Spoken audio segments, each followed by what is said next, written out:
Now, look, this is interesting, Russell, because there have been reports that Prince Harry and Meghan Markle actually reached out to Kate Middleton before her return to the spotlight at last week's Trooping the Colour ceremony.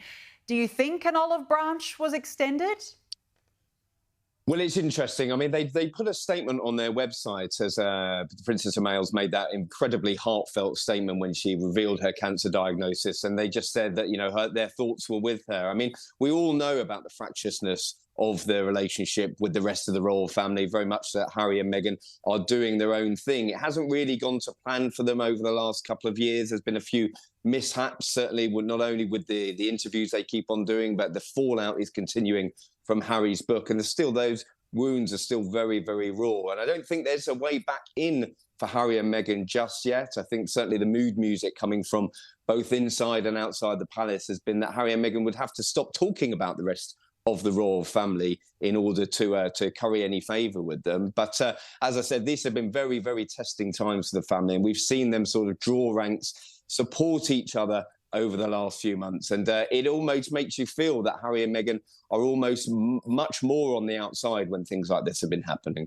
Yeah, and especially as well over the last weekend, of course, Trooping the Colour, Father's Day. All these events just go and show how isolated they really are from the firm. Now, speaking of books, a new book about David and Victoria Beckham has claimed that Meghan Markle was irritated when she found out that Victoria Beckham was richer than her. It says she deluded herself into thinking she was of higher social rank than the famous couple. What more can you tell us about this feud, Russell? Well, there's certainly more pressing things going on in the world than worrying about who's richer or not than you, aren't there? But these are the things that might occupy Harry and Meghan's mind at some quarters, I'm not sure. But this new book by Tom Bower, The House of Beckham, has attempted to lift the lid on sort of the very secretive world and the big power PR machine that is behind the Beckhams. But interestingly, Tom Bower says that Meghan tried to sort of get in with Victoria Beckham. She was requesting handbags and dresses for free.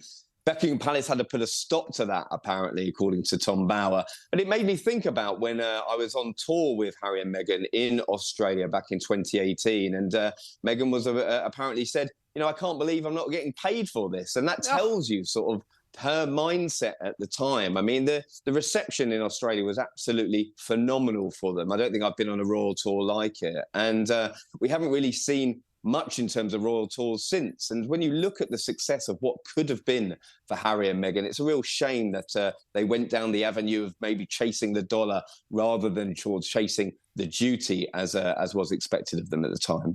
Yeah, they've got flashes of money figures popping out of their eyeballs. That's all they care about. But if it comes down to Beckhams v Sussexes, it's the Beckhams all the way for me.